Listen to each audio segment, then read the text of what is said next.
Welcome to Three Mothers, Day 11. And today it's about Viola. This one was kind of sad for me.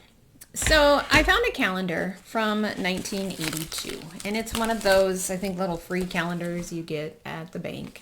January starts out okay. February must start going downhill. And then in March, Viola health goes downhill, and she was born with diabetes a year before insulin was even developed, and so she's had lots of health issues throughout her life, and it goes up and down.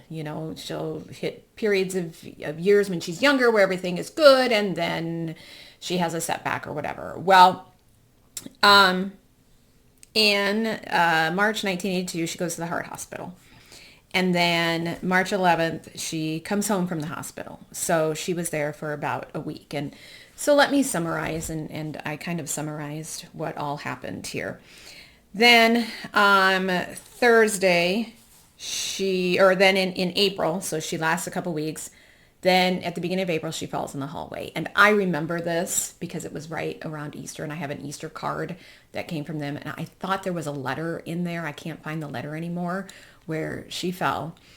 But due to then all the other health conditions and her age at the time, it goes downhill very quickly. And she would have only been right around, I think, 60 years old at the time.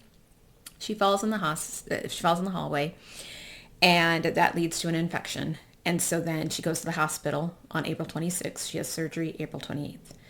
Then she comes back. Then June, she goes back to the hospital. She has surgery on her hip, and then she comes home from the hospital June 18th. And then she goes back to the hospital on June 30th and July 2nd and July 7th for appointments. She's back admitted to the hospital July 12th.